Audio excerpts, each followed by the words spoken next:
Ketika kemudian para syarif dan para sayyid itu diklaim dan diteliti oleh Profesor Dr. Snuk Hogrojo dari mulai zaman Wali Songo sampai zamannya Mbah Hasyim Asy'ari, Mbah Abbas Buntet Pesantren, zamannya Mbah As'ad Samsul Arifin, Mbah Khalil Bangkalan, itu ternyata mereka adalah gerakan Arab yang disebut dipimpin oleh para syarif dan para sayyid, sehingga merubah Indonesia yang tadinya Hindu Buddha 90% dirubah oleh para syarif dan sayyid dengan cara-cara yang sangat luar biasa, dengan metode strategi dakwah yang sangat luar biasa, sehingga Indonesia menjadi 99% jadi muslim.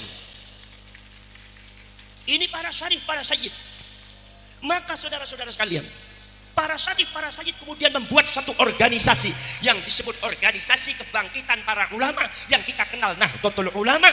Makanya Profesor Dr. Snuk Hogrojo merekomendasikan kepada pemerintah Belanda ingin menghancurkan Indonesia, hancurkan para syarif dan sayyid. Syarif dan sayyid membentuk Nahdlatul Ulama, ingin menghancurkan Indonesia, hancurkan Nahdlatul Ulama, Indonesia akan hancur.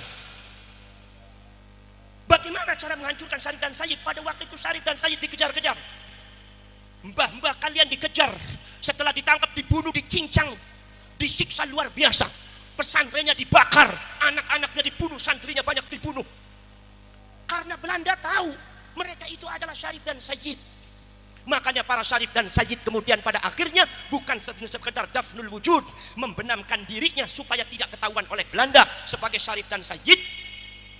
Bukan sekedar nasabnya yang diumpetin, bukan sekedar nasabnya yang disimpan, tetapi fisiknya juga disimpan. Para syarif, para sayyid kawin dengan orang Jawa, kawin dengan orang Sunda, kawin dengan orang Melayu, kawin dengan orang Madura. Akhirnya wajah Arabnya hilang, Bagadah Putra, banyak putra-putra syarif dengan sayyid, itu wajah Arabnya hilang. Sungguh darahnya syarif dan sayyid, tetapi hidungnya pesek-pesek. Makanya di Jawa ini banyak syarif dan sayyid hidungnya pesek, dan inilah yang kurang difahami oleh klan Ba'alwi atau Habaib, sehingga kadang-kadang sangat menghina kepada kaum dzurriyyatur Rasul, ahlu baitur Rasul, dengan mengatakan ente katanya cucunya Rasul, tetapi wajah Arabnya sudah nggak ada.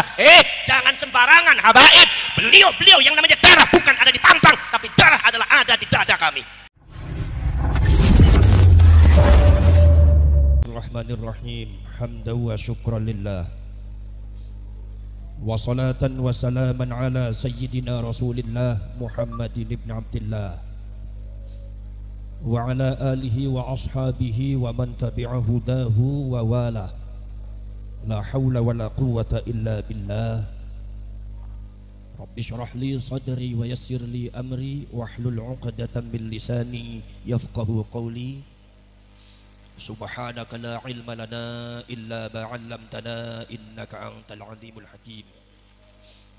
Shadaqallahul azim wa sadaqa rasuluhun nabiyul karim, wa nahnu ala dzalika minasy syahidin wasyakirin walhamdulillahi rabbil alamin. Wa ba'd. Ma'asyiral mukarramin, para alim, para ulama, para asyraf, para sadah, sedaya dzurriyyah Sayyidina Hasan, Sayyidina Husain saking Jalir Wali Songo, atalallahu baqa'akum.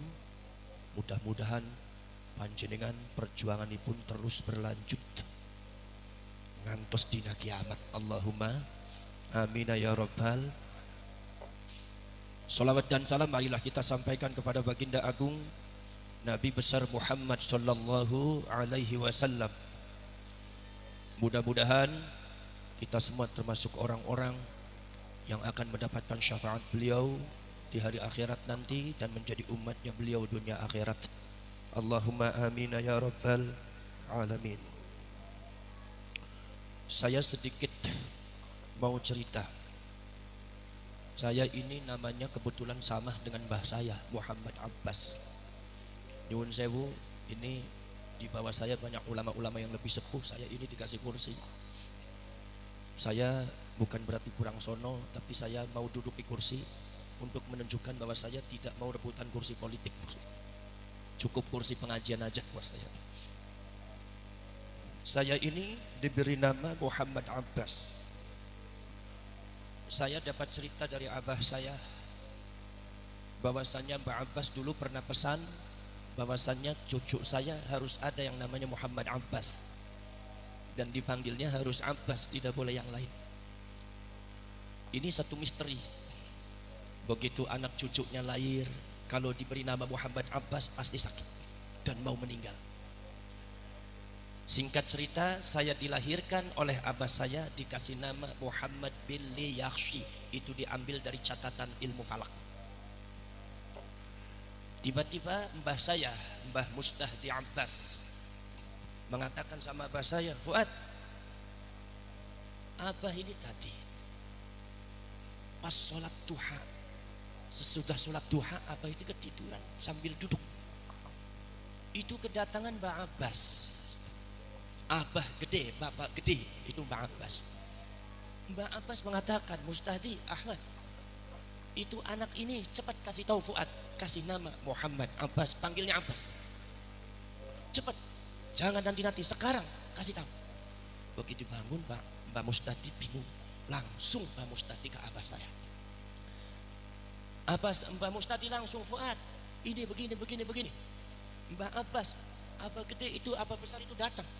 Katanya ini anak harus dikasih nama Muhammad Abbas.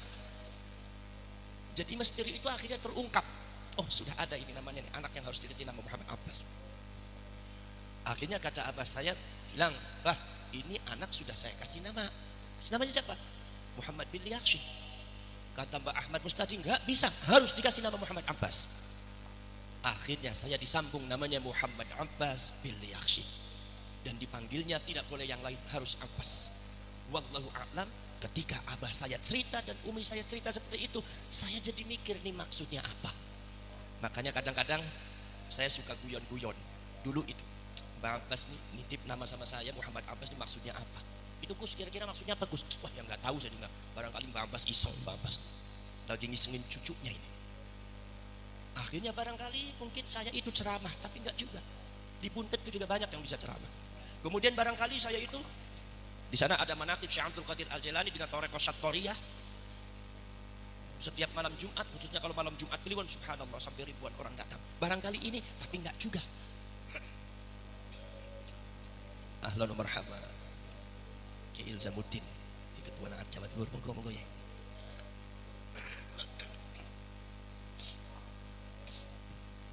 Monggo ya, ke Jawa Tengah aja. Ya.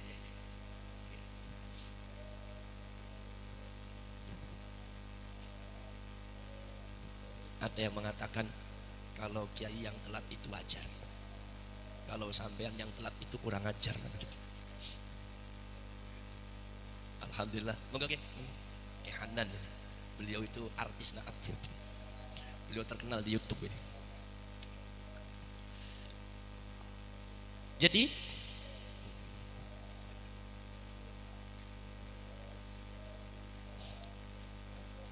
itu bagi saya adalah satu misteri yang sangat luar biasa. Saya cari itu untuk apa? Mbak Abbas tuh ngasih nama saya Muhammad Abbas itu untuk apa?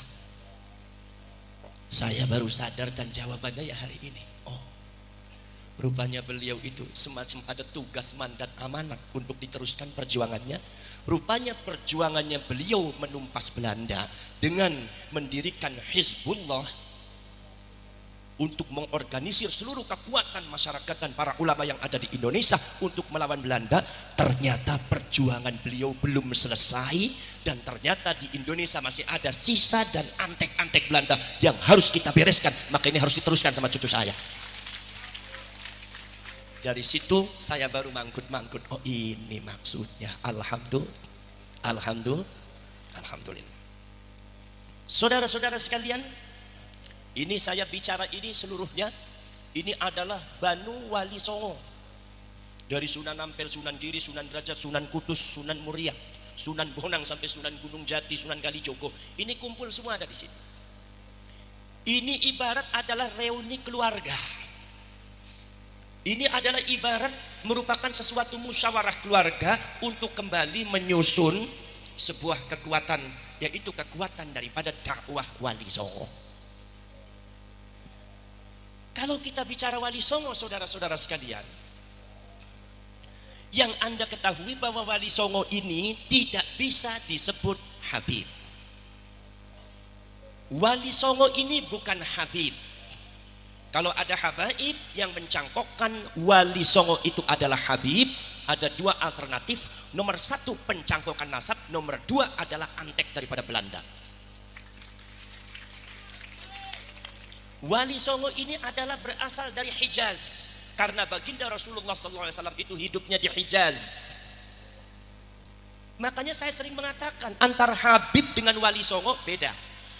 Habaib itu dari Yaman. Habaib itu dari Yaman, tidak ada kaitannya sama sekali dengan Dzurriyyatur Rasul.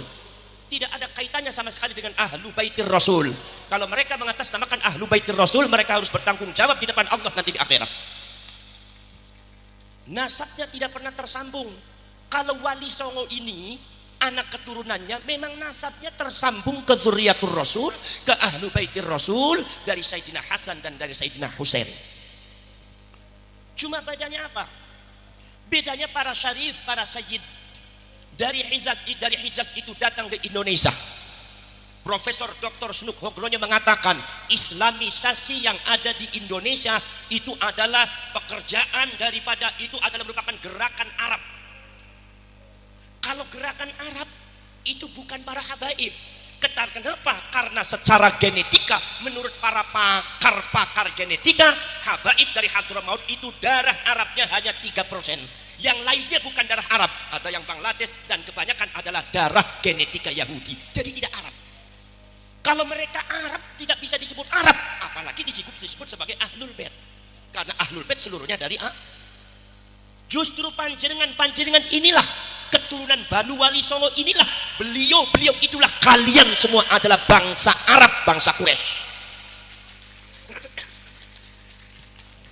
Saudara-saudara sekalian, ketika kemudian para syarif dan para sayyid itu diklaim dan diteliti oleh Profesor Dr. Snuk Hogronyo dari mulai zaman Wali Songo sampai zamannya Mbah Hasyim Asy'ari, Mbah Abbas Buntet Pesantren, zamannya Mbah As'ad Samsul Arifin, Mbah Khalil Bangkalan, itu ternyata mereka adalah gerakan Arab yang dipimpin oleh para syarif dan para sayyid, sehingga merubah Indonesia yang tadinya Hindu Buddha 90% dirubah oleh para syarif dan sayyid dengan cara-cara yang sangat luar biasa, dengan metode strategi dakwah yang sangat luar biasa, sehingga Indonesia menjadi 99% jadi muslim. Ini para syarif, para sayyid. Maka saudara-saudara sekalian, para syarif, para sayyid kemudian membuat satu organisasi yang disebut Organisasi Kebangkitan Para Ulama yang kita kenal Nahdlatul Ulama. Makanya Profesor Dr. Snuk Hogronyo merekomendasikan kepada pemerintah Belanda ingin menghancurkan Indonesia, hancurkan para syarif dan sayyid. Syarif dan sayyid membentuk Nahdlatul Ulama, ingin menghancurkan Indonesia, hancurkan Nahdlatul Ulama, Indonesia akan hancur. Bagaimana cara menghancurkan syarif dan sayyid? Pada waktu itu syarif dan sayyid dikejar-kejar. Mbah-mbah kalian dikejar, setelah ditangkap, dibunuh, dicincang, disiksa luar biasa. Pesantrennya dibakar, anak-anaknya dibunuh, santrinya banyak dibunuh. Karena Belanda tahu mereka itu adalah syarif dan sayyid. Makanya para syarif dan sayyid kemudian pada akhirnya bukan sekedar dafnul wujud, membenamkan dirinya supaya tidak ketahuan oleh Belanda sebagai syarif dan sayyid. Bukan sekedar nasabnya yang diumpetin, bukan sekedar nasabnya yang disimpan, tetapi fisiknya juga disimpan. Para syarif, para sayyid kawin dengan orang Jawa, kawin dengan orang Sunda, kawin dengan orang Melayu, kawin dengan orang Madura. Akhirnya wajah Arabnya hilang. Bagadah putra, banyak putra-putra syarif dengan sayyid, itu wajah Arabnya hilang. Sungguh darahnya syarif dan sayyid, tetapi hidungnya pesek-pesek. Makanya di Jawa ini banyak syarif dan sayyid hidungnya pesek, dan inilah yang kurang difahami oleh klan Ba'alwi atau habaib, sehingga kadang-kadang sangat menghina kepada kaum Dzurriyyatur Rasul, Ahlu Baitur Rasul, dengan mengatakan ente katanya cucunya Rasul, tetapi wajah Arabnya sudah nggak ada. Jangan sembarangan habaib. Beliau yang namanya darah bukan ada di tampang, tapi darah adalah ada di dada kami. Saudara-saudara sekalian, makanya jangan aneh kalau di Malang ini banyak syarif dan sayyid hidungnya hidung pesek. Enggak begitu muncul. Karena para syarif dan sayyid ini hidungnya pesek, tampangnya tampang Jawa. Maka kalian kemudian tidak percaya bahwa beliau itu adalah syarif, beliau itu adalah sayyid. Kalian tidak percaya karena tampang Arabnya sudah hilang. Maka dari itu saudara-saudara sekalian, strategi Belanda untuk membungkam pergerakan para syarif dan para sayyid yang sudah memiliki tampang Jawa, tampang Sunda, tampang Madura, Arabnya hilang. Maka mereka abad ke-19 mendatangkan orang-orang dari Yaman, klan Ba'alwi, yang sebetulnya namanya Belanda dengan Ba'alwi ini genetikanya sama-sama Yahudi Hazari, jadi mereka sekeluarga. Kemudian klan Ba'alwi ini pintar berbahasa Arab, wajah tampangnya Arab, diklaim datang ke Indonesia, ini cucunya Rasulullah yang asli. Itu yang namanya zuriyahnya Wali Songo, bukan cucunya Rasulullah. Maka kalian cuma tertipu oleh Belanda semua. Laras pembuatan. Laiki saudara-saudara sekalian, sampai detik ini di Malang ini banyak orang-orang yang percaya kalau yang namanya klan Ba'alwi itu adalah zuriyatul Rasul, sementara Wali Songo dianggap dia adalah zuriyah palsu. Ini adalah sesat dan menyesatkan, dan ini adalah salah satu antek-antek daripada Belanda. Yun sewu, para saudara. Maka dari itu yang namanya Wali Songo itu tidak bisa disebut Habib. Wali Songo dari Hijaz, Habaib itu dari Yaman. Wali Songo dari Hijaz, dari Sayyidina Hasan disebut Sayyid, dari Sayyidina Husain disebut Syarif. Malah kadang-kadang akhirnya kebabur itu kadang-kadang ya Syarifnya Sayyid ya, dari Sayyidina Hasan Husain sama-sama Syarif, sama-sama Syarif. Makanya saudara-saudara sekalian, seluruh julukan Wali Songo tidak ada yang disebut Habib. Sunan Ampel disebutnya Sayyid Rahmatullah, Sayyid bukan Habib. Betul? Punya bapak namanya siapa? Namanya adalah Sayyid Ibrahim Asmorokondi, As-Samarkondi juga Sayyid. Kemudian juga punya bapak Maulana Al-Maghribi, Maulana As-Sayyid, itu juga beliau Sayyid bukan Habib. Al-Maghribi Maroko, bukan Al-Yamani, bukan Al-Hadrami, tapi Al-Maghribi Maroko. Ini menunjukkan bahwa Wali Songo tidak ada yang datang dari Yaman, tidak ada. Cuma kadang-kadang nih habaib nih rese-rese. Wali Songo dari Yaman, dasmu gundul. Emang Yamannya sehebat apa? Sampai ada habaib yang mengatakan mengagungkan Yaman. Di Yaman itu tidak ada seorang habib kalau sudah tumbuh kumisnya langsung jadi waliullah. Oh, jadi syaratnya waliullah itu ada kumis dan jenggot. Gampang bener ya jadi wali. Kata orang Malang bilang itu namanya wali kumis, Gus. Saya bener. Saudara-saudara sekalian, Sunan Gunung Jati disebutnya bukan Habib Hidayatullah, tapi Syarif Hidayatullah. Tidak ada yang menyebut Habib. Jadi kalau seumpama Anda mengatakan yang namanya Wali Songo itu Habib, maka Anda sudah keluar dari jalur kekancingan para Syarif dan Sayyid, karena sejarahnya demikian. Jadi jangan suka ngaco. Ini saya biar lagi agak sakit juga datang ke sini, karena apa? Karena ini semuanya Wali Songo semua. Saya harus datang sini. Jadi kalau ada batuk-batuk ya nggak jadi masalah, kalian harus maklumi aja. Tadi saya juga sudah banyak disuguhi makan biasa. Kalau yang namanya kiai datang tuh fikul dimakanin makan kiai. Setiap ada pas suruh makan. Di sini juga saya ditawarin juga sama Gus Torik, Gus mau makan lagi nggak? Saya bilang kiai, saya kemana-mana kok ditanyanya selalu mau makan lagi nggak ada yang Gus mau bini lagi nggak ada itu. Ini karena apesnya kiai dari Wali Songo begitu. Tapi kalau dari Habib malah aku aja dah bini lagi dah. Saudara-saudara sekalian, dari tidak bisa disebut Sayyid, tidak bisa disebut Habib. Yang namanya Wali Songo itu adalah saudara-saudara sekalian, mbahnya itu adalah di antara rihlahnya dalam dakwah Islamnya, di antaranya di Uzbekistan, di antaranya di Samarkand, makanya saudara-saudara sekalian, Maulana Ibrahim As-Samarkondi, As-Samarkondi dari Uzbekistan itu saudara-saudara sekalian, termasuk yang ada di Pakistan, itu para syarif, para sayyid itu enggan menyebut dirinya syarif dan sayyid karena takut akhlaknya tidak pas dengan Kanjeng Nabi Muhammad SAW. Takut kalau akhlak yang tidak pas dengan Kanjeng Nabi akhirnya merusak nama baiknya Rasulullah. Itu akhlak dan adabnya para syarif dan sayyid. Maka syarif dan sayyid yang ada di Uzbekistan, di Samarkand, termasuk di Pakistan disebutnya makhdum. Maka di Indonesia banyak yang disebut makhdum.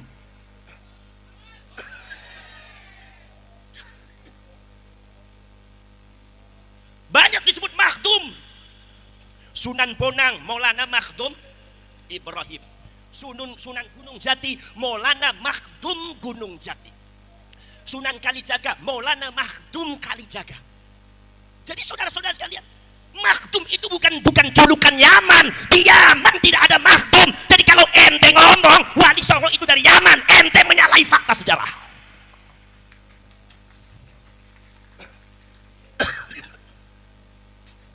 Kenapa bapak? Saudara-saudara sekalian, ini yang Malang harus tahu.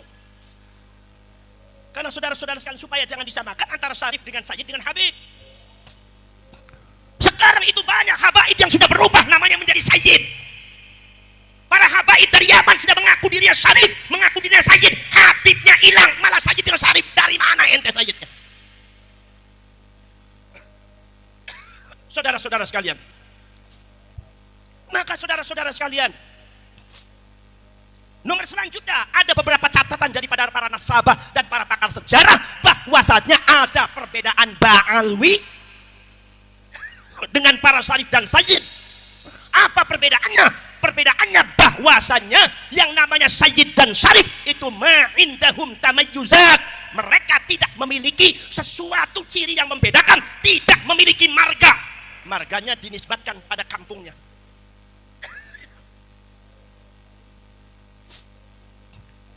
Sayyid Rahmatullah Sunan Ampel Al-Jawi tidak ada marganya.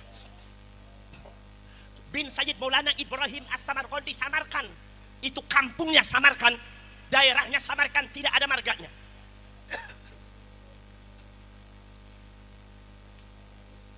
Mungkin apa betul? Kemudian saudara-saudara sekalian,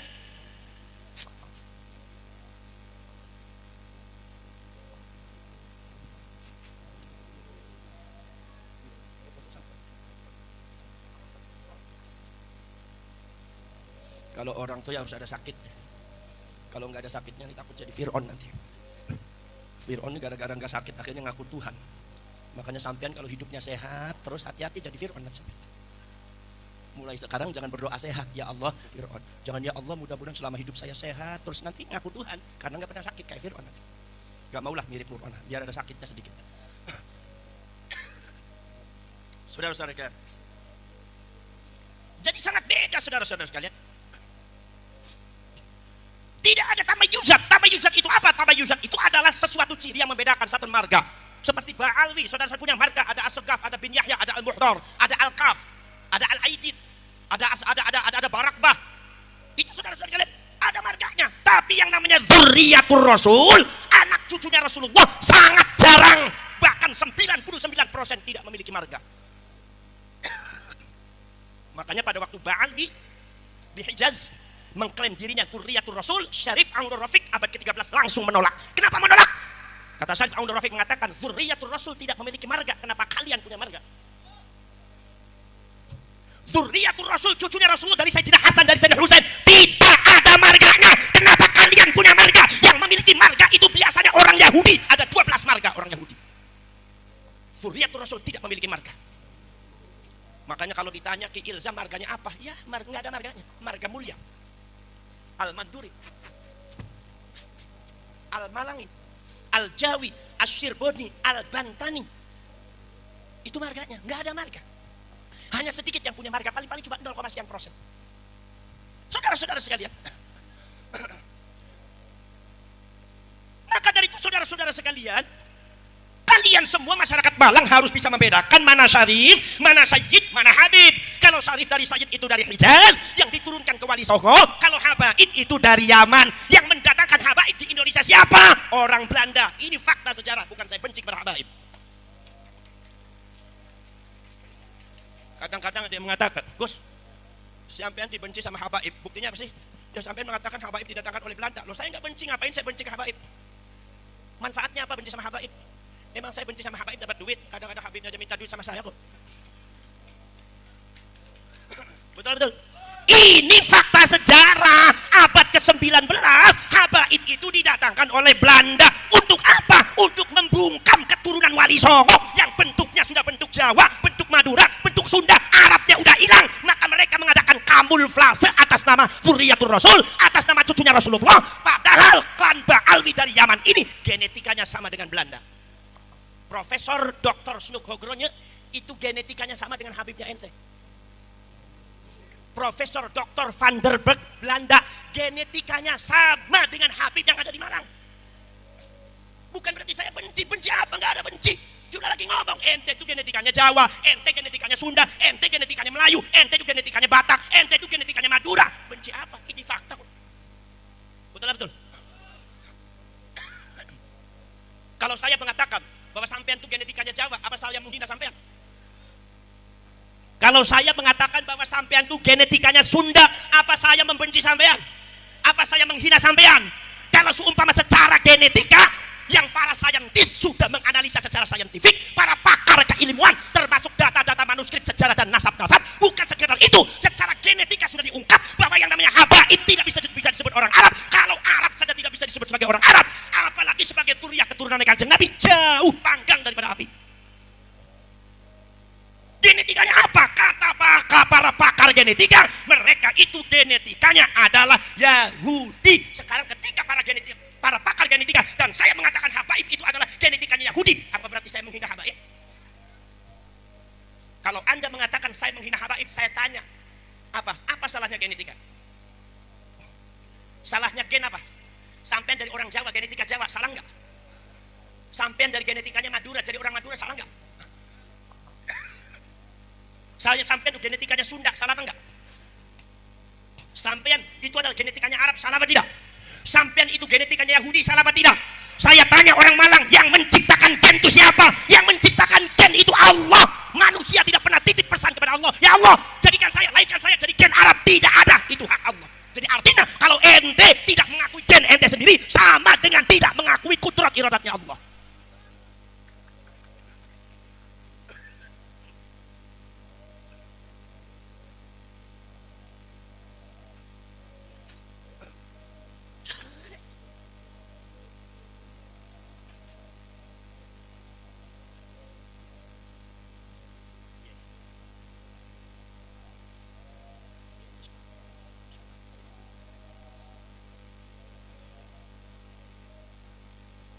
Saya itu keliling di Riau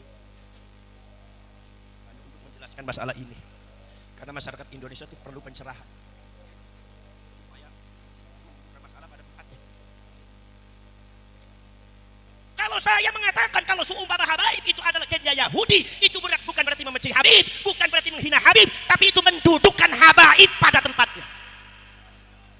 Jadi kalau seumpama secara ilmiah ini namanya kuwatul ilmi, kekuatan ilmu. Ilmu itu adalah salah satu sifat daripada Allah, maka ini adalah kekuatan Allah. Kata Imam Ghazali, kekuatan ilmu adalah kekuatan Allah. Kekuatan ilmu sudah menunjukkan bahwa Anda itu genetikanya Yahudi, melawan kekuatan ilmu sama dengan melawan Allah. Gak akan menang itu. Sepintar apapun gak akan menang itu.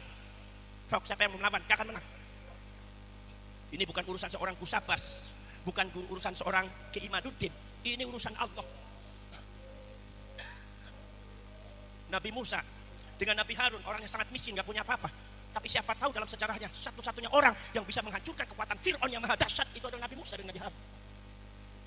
Kenapa? Itu kekuatan Allah, bukan masalah Nabi Musa dan Nabi Harun. Ini kekuatan ilmu, di mana masyarakat harus tahu. Tinggal masyarakat Malang mau ikut apa tidak. Kalau mau ikut selamat, nggak ikut tetap dalam kesesatan. Apa betul-betul itu? Saudara-saudara sekalian, maka saudara-saudara sekalian, ada yang mengatakan lagi, Gus, kenapa sampean itu membahas masalah nasab Habib? Zaman dulu kan gak ada orang NU membahas nasab Habib. Ada yang tanya ya? Ada apa tidak? Ada apa tidak? Sekarang saya tanya, zaman dahulu itu tidak ada seorang Habib pun yang petakilan sombong langka. Orang anak gak ini belum ada Habib yang mencangkokkan nasab, Habib yang mencangkokkan menghancurkan nasabnya Wali Songo, nggak ada. Habib yang sombong mengatakan Wali Songo itu tidak ada keturunannya, tidak ada. Para habaib zaman dahulu manut kepada ulama-ulama NU. Makanya ulama NU akhirnya husnudzon, makanya ulama NU banyak toleransi. Tapi sekarang saudara-saudara sekalian, ini muncul habaib, oknum yang sudah kurang ajar terhadap Indonesia. Sudah menghina Kiai NU, menghina ulama-ulama NU, mengklaim Indonesia, sampai mencaci maki ulama-ulama Indonesia, mencaci maki kiai-kiai Indonesia, menginjak-injak harga diri daripada kiai-kiai Indonesia, bahkan akhirnya mengajarkan masyarakat Indonesia untuk melawan pemerintahnya, menjelek-jelekkan negaranya, untuk keluar dari bangsanya. Katanya yang harus diikuti adalah habaib. Akhirnya hancur orang Indonesia, ukhuwahnya hancur, persaudaraannya hancur, adab akhlak terhadap para ulama hancur. Ini banyak habaib yang seperti itu. Betul lah, betul. Betul lah, betul.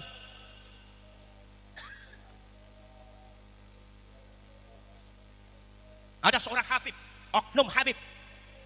Ingat, kalau saya bicara oknum itu berarti tidak semuanya. Jadi ente yang benar-benar Habib, nggak usah tersinggung. Kalau ente tersinggung berarti ente sama aja nggak benar.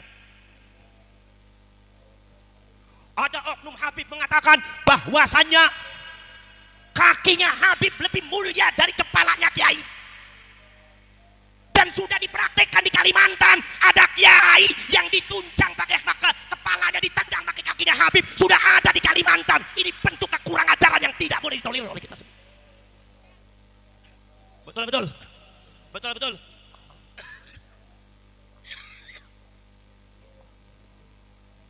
Masya Allah. Bukan sekedar saudara-saudara sekalian, bukan sekedar mempersekusi dari para ulama, para kiai yang bertentangan dengan mereka. Sudah orang Indonesia yang kadang-kadang didatangi oleh mereka, dimintai uang, kalau nggak dituruti ngamuk-ngamuk yang disebut dawir, dimanul, dilaknat-laknat. Akhirnya banyak yang ketipu oleh para oknum-oknum habaib yang tidak benar. Ada yang sampai 1 juta, 2 juta, ada yang sampai 500 juta. Mobilnya dibawa kabur, halal haram dipakai semuanya. Menurut saya ini gejala nggak benar. Kalau kalian mengikuti hal semacam ini terus, hancur agama sampean.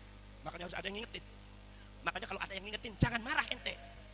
Kalau disuntik sakit sedikit, jangan marah. Insya Allah sembuh.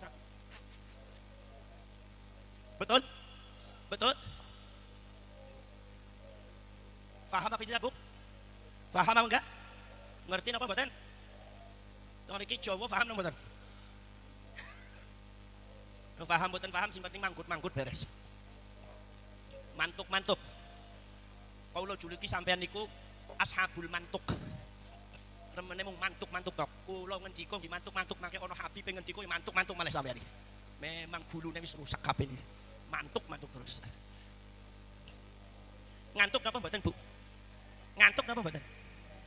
Mosok Gus, awan-awan kok ngantuk? Ya gak kayak kuwi. Nek urusan ngaji mesti enten ngantuke nggih.